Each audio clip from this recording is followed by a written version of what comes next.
podcast. We have some pros on the show. We have Doctors JB and Ella of Kwentong Callroom. Callroom. Yes. So I'm not as pro as them. We did a podcast with them.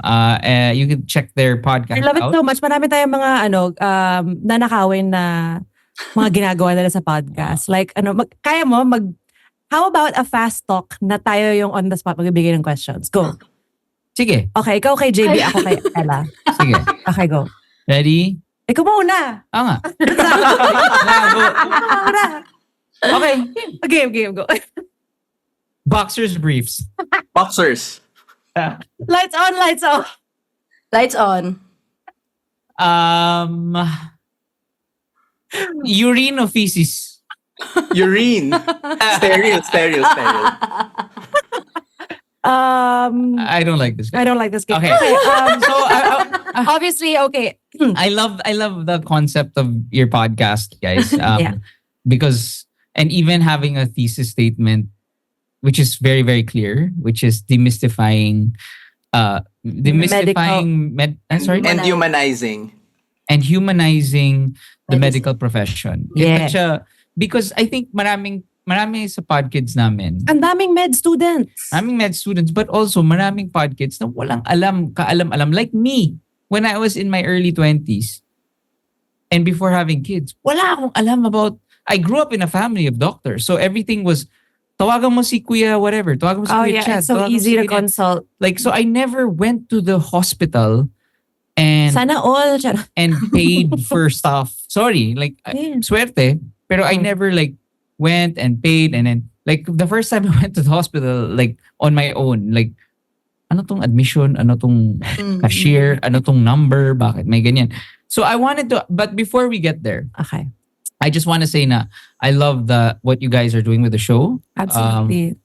And it is such a thing that our podkids will eventually deal with. Like really learning how complicated the hospital system is and how hard it is to find a doctor that's really fit for you, right? Yeah.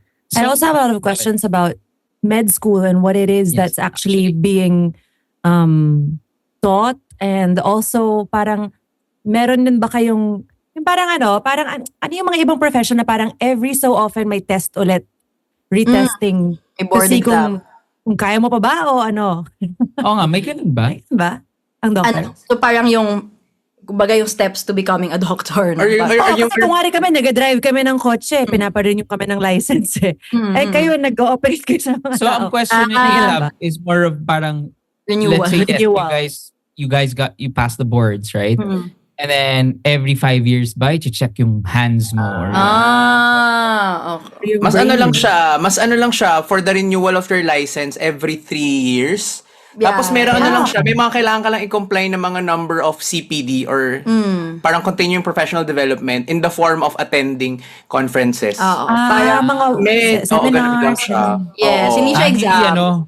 Kala ko parang kailangan mo lang mag-submit ng 2x2 photo. may bayad, gano'n. May 2x2 photo. Walang fixer yung mga ganyan. Wait, so pwede ka pumunta sa seminar, mag-sign in ka lang, tas alis ka na, gano'n? Mas strict naman sila. Mas strict sila, pero I will not deny na some doctors also do that na para lang sa, di ba? Meron, meron naman na, Anong strict? Pinipigilan sila lumabas, gano'n? Hindi ka pa tapos. Like yung attendance dapat at the end of the lecture, at the end of the seminar, magkukuha ng attendance. Like you have to parang, like may mga scheme sila para magstay ka naman. At di lang for the attendance. Kasi the idea is you have to update yourself every so often. Kasi parang, syempre medical knowledge changes, nag-evolve siya, tapos biglang kailangan updated ka with the latest information, the latest knowledge on the topic, ganyan. Tapos that's the basis for you to renew your license. Yes. Yun siguro yung Actually, what if kasi I think one of the biggest things na what I wanted to discuss pero later pa. No, not necessarily that. Pero Kasi ako, that's actually is food and nutrition. Yeah. Kasi parang I was so shocked and nakita ko yung difference of like I said, my family is filled with doctors, right? So I see the boomer generation, the millennial generation, and even yung mga Gen Z na who are gonna studies, right? Yung mga co-millennial doctors ko, There's so, like, most of them are in nephrology. Sana nga man lang wala kami kahit anong gastro. So, ang dami kong acid issues. And they are so... What are your specialties, by the Oo way? nga pala. We were both batchmates in internal medicine. So, sige, define internal medicine. Everything adult. Ang labo. Adult, but 18 years old and above, Yes. but hindi kami mag-opera. hindi kami nag-offer, hindi kami nagpapaanak. But everything 18 above, we should, ideally, yeah. be knowledgeable. Tapos kasi yung internal medicine, doon nang Nagpa-branch gagaling out. yung mga subspecialties. Yan, yung gastro, nephro, Yan. cardio. Punta muna sa inyo, tapos kayo magsasabi kung sinong kikitain, parang gano'n. I mean, Sa sino ibang Wala pa silang specialty, right? Hindi pa kayo pumipili. Yun ay, parang ano siya, after med school, nag-specialize kami in internal medicine. So, adults lang yung focus namin. Walang pedia, walang OB. And then ako, nag-subspecialty training pa ako. So, ngayon, I'm an endocrinology fellow. So, that's diabetes, thyroid, mga ganong bagay. I'm getting so excited. Sorry. Okay, so ako, I'm diagnosed with ADHD. So this stuff like really, I'm so excited right now because this is something that we always ask your cousins, and then lagi ko nakakalimutan. But I always can you please, for the sake of the podcast as well, how many years? Ano yung fellow? Ano yung like? Before they answer, can I try guessing? Okay. Sige. So Sabihin you namin kung tama. start out as a med student. Okay, so that's after college. After college. After you your go to 4 years of college. Yeah, 4 years of college. You go to medicine school and then you become a intern. Wait, ilang intern. years yung med Med school is 4 years. So after 4 years of college, 4 years of med school, you become an intern. You have to do a set 1 year. 1 year of 1 year. intern. And then you become a resident for 2 years. Depende. Pero actually after pero actually after internship, after you pass the board exam, you can choose naman to be a general practitioner na. The residency onwards is Choice na optional. siya. Is bahala ka na if you want to specialize. Yeah. So you're technically a licensed doctor after you pass the board exam, Yeah. which is after Your internship. Yes. And the internship is literally sumusunod ka lang dun sa head doctor. Yes. Para siyang, the idea of internship is to expose you to different specialization. So, Before you're set out in the rotations. world. Ganyan. Yes. Naman, nanonood ako ng Grey's Anatomy. Kaya, Dapat alam so ko na. after mo maging intern, resident ka, so for whatever number of years, Three and then to 5 mga ganyan. 3 to 5. 3 to 5 years, and then you become a fellow. Yeah, If you want to further subspecialize. specialize pa, nandun siya ngayon. Yes, that's me now. Okay. You're a fellow. Yes, Hello, I'm A good fellow. a jolly good fellow. So you're a fellow, and then you become a consultant, right? Generally, yun yung nagiging track ng mga doctor. Para after fellowship, that's where most of the doctors Stop start na. their clinic, start their practice.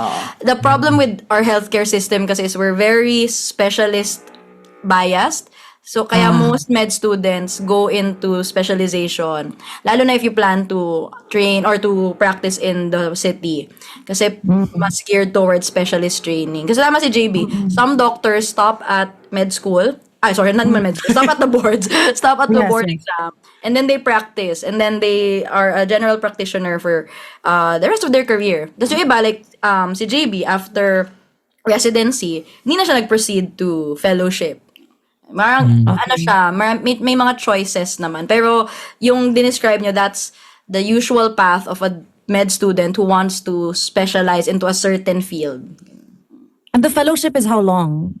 2 years in general. Pero may mga 1 to 3 siguro. Akala ko hanggang mga Here, yung I hope you don't mind me asking this question. Pero at what point would you say that you could, and kasi marami nga kaming podkids na who are students. At what point can you say na, I can afford my own 1-bedroom condo and be comfortable to eat good meals 3 times a day? At what point in this medical journey. Nabot mo na ba yun? Paghiwalayin natin yung eat 3, kasi ang layo kasi nung eat 3 meals a day sa bedroom condo, parang magkaiba, parang miles apart yun eh. Yung eat 3 meals a day, feeling ko kaya mo naman yun even as a GP. Like sabi nga nila, hindi ka naman magugutom kapag doktor ka. Yeah, totoo naman. Pero hindi lahat kasi sobrang yayaman. Yeah. Iba-iba yung tier niyan eh. Siguro yung pinakamayaman mo yung mga nag-opera. Yan, yung mga nasa operating field. Yeah. Yung bedroom condo, let's ask our other consultants. To be Depende kung 20 years to pay ba to? Parang kaya naman yung 20 years to pay. Not buy. rent lang. Pare sa, like, rent ka ng... Rent. If we can go into numbers, Ano ba? quickly lang. Siguro. Para I want people to understand because nga we talked about it Where's on the their... usual pay? we talked about it on their podcast kasi na I said nga na the doctors in the country are so talented and so hardworking. Lalo the nurses, sorry.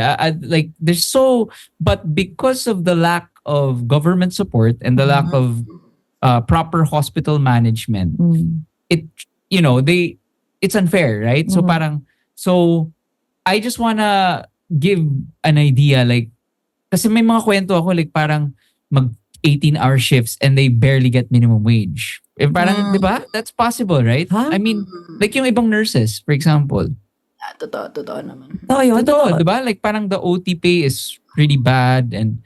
But anyway, kaya ako sinabi na kaya mo mag-rent ng 1-bedroom condo kasi marami akong kilala rin na doktor na, let's say, they start families, pero ano pa lang sila, right? Like, kaya it was always shocking to me before kasi I always thought like, doctor, oh my God, may BMW yan. Diba? Parang ganon. Oo naman. At parang there are lots of doctors that who start families, they're just residents. And then I'm surprised to hear stories na baon sila sa utang or whatever. Like, am I... Actually, if anything, yung isa sa pinaka-learning namin that we unfortunately just learned when we were already in the field ay matagal makaipon ng pera if you want to live comfortably. Depende syempre sa standard of living mo. Pero mahirap makaipon enough, especially if you're starting, and especially if you're a first-generation doctor, meaning wala kang mother, father, brothers na pagmamanahan ng practice. Because generally, it's a bit more streamlined for you kapag meron kang ganong option. Because for doctors who have nothing at all, they really have to start practice na wala kang kilala, whether patients or connections, wala, it's zero. So you really have to, mayroon kami tinatawag na butiki era, yung nakaupo ka sa clinic tapos magbibilang ka ng butiki kasi wala talagang dumadating. So you're in the clinic the whole, it starts that way talaga, lalo na kapag mga first few years mo in practice.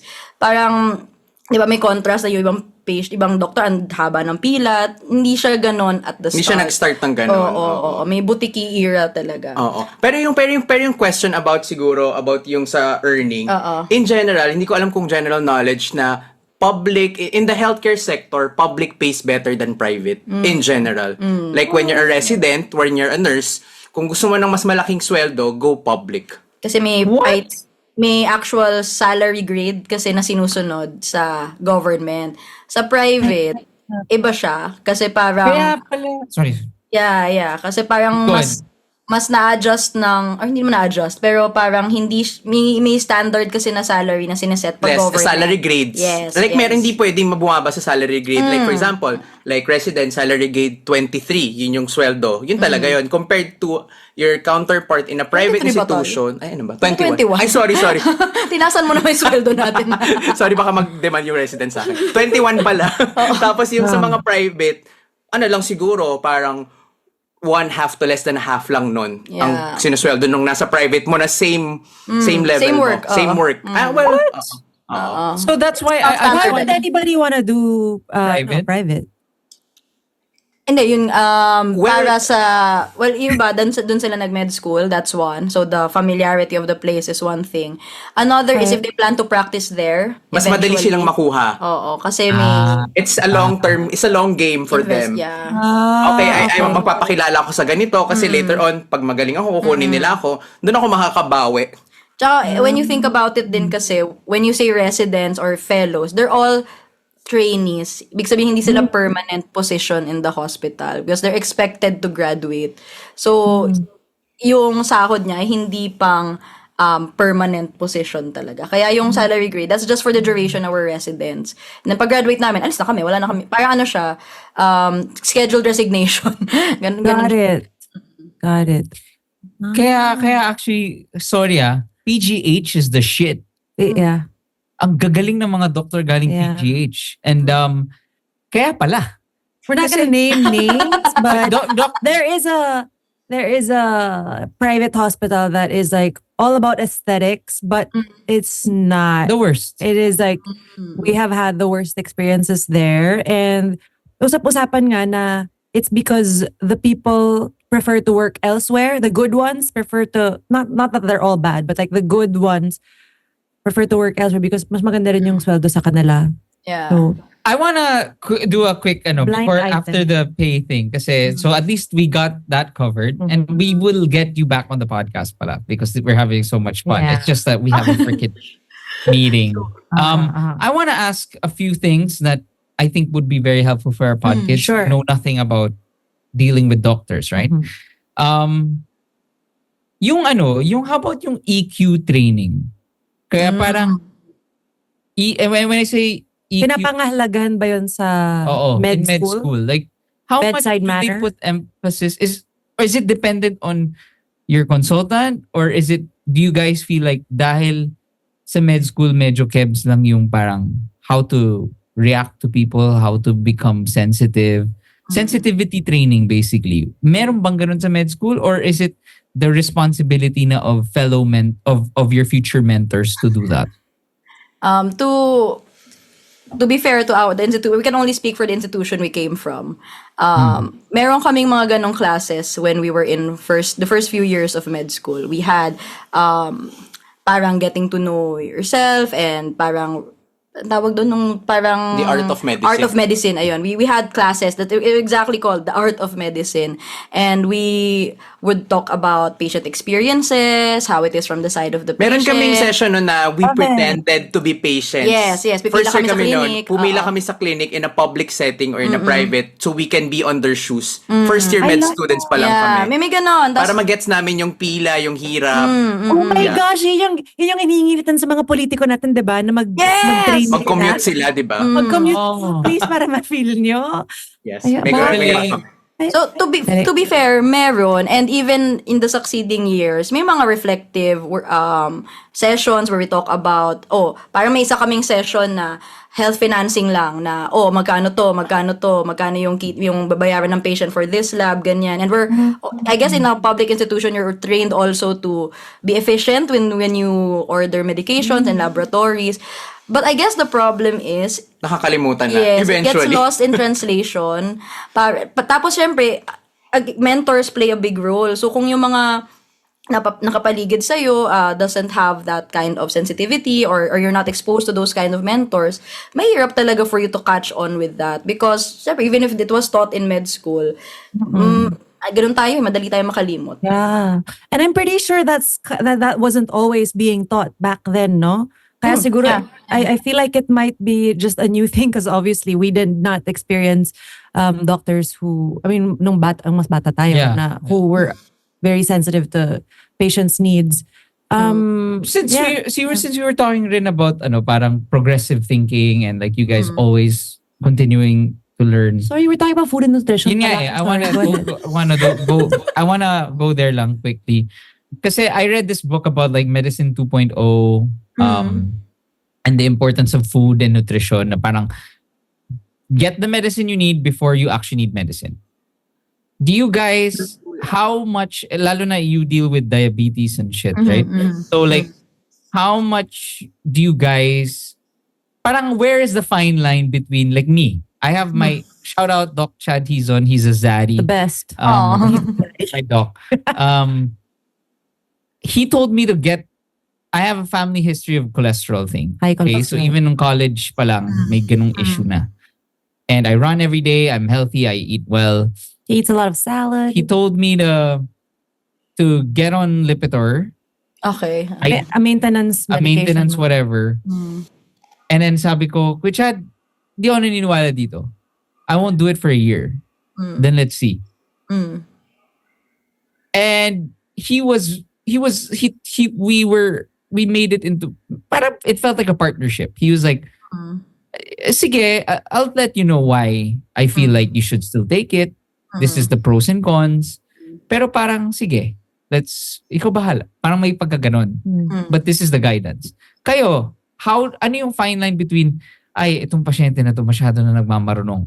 Lalo na with Google and with WebMD. How do you guys manage that? Yung parang lahat na doktor, in short, quote unquote. Must be annoying, ha? Like, Doc, bakit ganyan? Ginugol ko, ganyan. So how do you guys deal with that? Well, to be fair, ang galing ni Doc Chad. Saka nabinigyan kanya ng pros and cons. Kasi actually, yun yung emphasis na tinuturo sa amin that we should always involve our patients in the care. And yun nga, marami ng access to information ngayon like Facebook, TikTok, and ang daming fake news even in medicine. So marami kaming mga disinformation for medication. But what I've been taught recently, actually, it's very like mga last week lang siguro, na we should actually recognize the effort that the patients put into learning. Parang instead na awayin sila kagad or sabi, bakit yung Google yung pinakinggan mo? Bakit hindi ka muna nagtanong? Kasi we should also acknowledge that here in the Philippines, seeing a doctor isn't that easy. You can't get a clinic that easy. And so, the effort of the patient to actually look for the answers themselves, kahit mali, at least the effort is there. And yung magiging goal na, so, syempre, kunwari, mali talaga, tapos hindi advisable talaga yung tinitake niya or ginagawa niya, we direct them to the right sources, like the right websites, kung mahilig sila mag-Facebook, the right information. That's great. Mahirap siya kasi honestly nga nakakainit ng ulo minsan talaga kapag lalo na pag hindi nakikinig na sabi mo nang wag or tapos gagawin pa din, but we do our best to try to put ourselves in the patient's shoes na ba't kaya niya yung ginawa? Siguro wala siyang makuhang mapagtanungan nung time na yon. O kaya minsan ang isa kong last week ko lang din natutunan. Ano yung learnings last week? Dami last week may seminar. Parang ang sinabi ay, if your patient mentions a supplement or a medication, dalhin niya sa clinic so that you can take a look at it and you can tell them, ito, hindi to okay kasi ganito. Hindi mo pa nakikita, hindi mo alam kung ano yung recommend sa kanya, magagalit ka na kagad, ganyan. So, parang to acknowledge na yung effort ng patient was also for their health and yun din naman yung goal mo. So, parang walang nag-aaway. Yeah. Ang question ko would be about, it's actually controversial rin about Pharma. Is it being practiced? Because in my head, I have a lot of conspiracy theories na it's so, for me, in my head, kung may darating sa akin na nagbebenta ng medicine na, Doc, i-push mo tong meds na to, bigyan kita ng cut.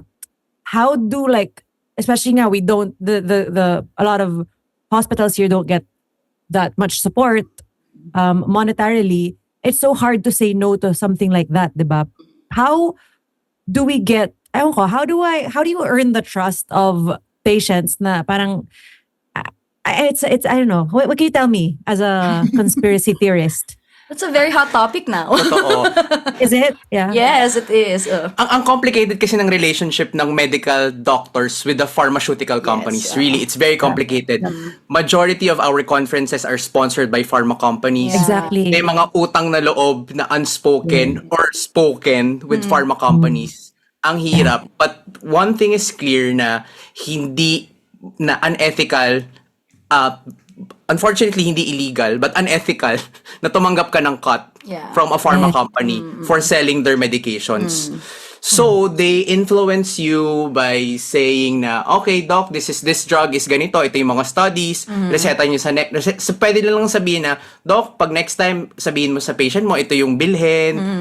Na specific brand name kasi yung iba naman ay maganda naman talaga yung studies, but what the pharmas are pushing kasi, or the specific brand that they're Yes, offering. oo. Tapos in exchange, parang pag nakikita, alam ko totoo naman to, no? They have a way of tracking kung sinong doctor yung nagreseta ng ganito. Alam mo, hindi ko alam how, pero sabi nila. Oo. Alam ko parang they have a way of tracking if for example, nakakailang sulat ako ng ganitong brand, tapos makita nila yon. So parang in a way, ang kapalit naman nun ay they will sponsor your trips abroad for a conference, they will give you something, not directly pera, but alam mo yon, yung value niya medyo same eh.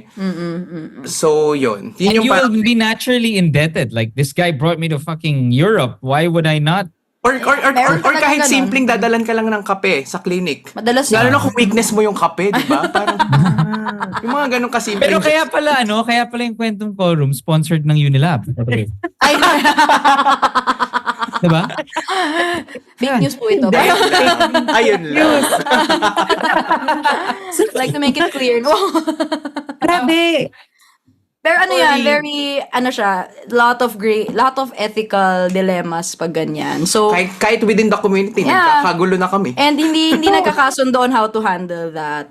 Pero siguro, Di ba even the studies sometimes are swayed by pharma companies? Kasi ako naman, because bilang conspiracy theorist nga, when I became vegan for a time when I was breastfeeding, and then ang dami ko pinanood ng mga vegan documentaries, and they really said na parang malamang hindi sabihin ng pharma ng doctors mo na wag ka nang kumain ng ganyan kasi binabayaran sila ng milk industry, ng meat industry, ng pharma industry, so they don't want you to just eat stuff that's easily available, like if you just, so ewan ko, parang I'm really, Pretty crazy, but I think it's a lot, It's a too deep long. dive. But what I would like to end with. Okay. Wait, sige, direct mo kami sa right source for info if we are diving deep into this stuff. Saan kami pwedeng magbasa ng Unilab.com/Kwentong.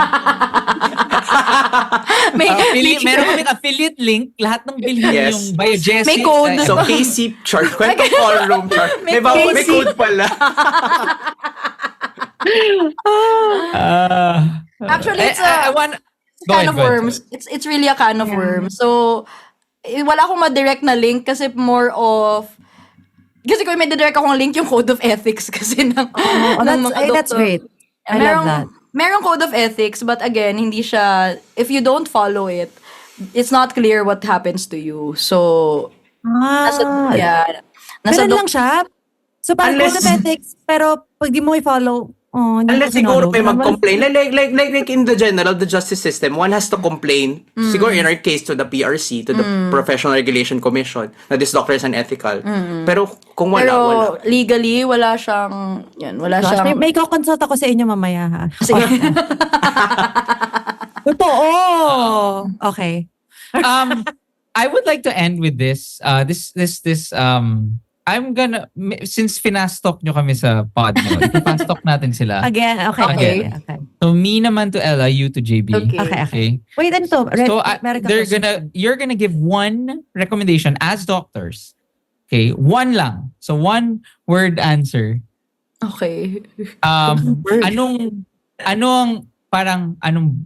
Recommend mo. Anong recommend mo? Not one word pala. Sorry ba? Pwede ba one word? Tama ba one word? Yeah. One Brand statement. ba? Brand or Yung iba, depende. So actually depende. So, Disclaimer, Sorry. this is not a consult. it's a semi-consult na rin kasi gagamitin ko lahat ng information na makuha ko sa inyo. Okay. Okay. So if you were to just use, okay, go. Okay, ready? So ako to Doc Okay, Ella. okay. you- Okay. Okay. Multivitamin. Halaga sabihin, No, yes or no? Yes, ano ba? Yes Ikaw, or bahala no? ka na. Sagutin mo lang. Hindi, kasi actually, technically, what I wanted to do nga, sorry, Ni sumunod. I wanted to do is if it's ek lang o legit. Pero hindi sige, siya sige, applicable okay. here. Okay. Pero I have an Hindi siya answer na. applicable here kasi like yung Instagram ko puro, you need magnesium. So, Creatine. yeah. So, pero wag na lang muna yun. Ito Okay. brand or what you as a doctor would recommend if patient says, what's the one multivitamin? Go. That I should drink. Ako kasi on multivitamins, if you don't need it, you don't have to take it. Maraming ang Okay. doctors ngayon who say that. Nice. Now, Ikaw. okay. Doc JB, regla. Yung nakalagay dito, regla. Regla. It's natural. Don't panic, it's organic. Ano, hindi ko alam. You mean like cramping? Yeah, I meant cramping. Ano ba? Kasi alternate nga eh.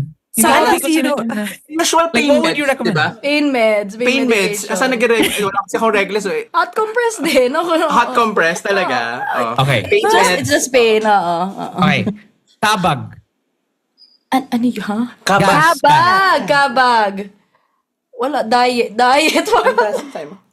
Wait, hindi naman. Kabag ba ang acid reflux? Hindi naman. Ano ba? Bloated is yun, diba? Sorry. Ito yung mga mahirap i-translate in Bloated. Super bloated ka. What would you recommend? If you're gassy, antacids would help siguro. Antacid lang. Okay. Okay. Hangover. Ay, hydration, di ba? Oo, Hydration talaga. Actually, prutas nga din eh. Oo. Talaga? Kasi mataming tubig. Oo. Basta hydration, inom lang ng tubig Saka oral rehydration salts, are you, Pwede rin. Or kahit basta hydration lang, basta dapat di ka dehydrated the Parang, next day. in general, even while you're drinking, drink water. okay. alongside it. Oo. Para hindi ka dehydrated. What is the one thing that you should start doing if you feel like, oh, fuck, magkaka-fever ako o magkakasipon ako? Ito na naman, flu time. Ano yung first thing? Ano yung What do you first reach thing? for? Oh, What do you do? What do you do? Mag-leave at matulog. Ako Ay, di hindi ba? makahawa. Smart. Oo. Mag-mask. Ako ganyan. hydration pa rin. Hydration din. For oo. me, it helps. Sorry, very very Hindi kasi Yeah. kung ito information, ang hirap naman mag-suggest. Oo, pero nga. Kasi hindi daw sila binabayaran pa ng Unilab. Minimessage ako ng medrep ng Unilab. Hindi daw natin sinusundan yung outline nyo.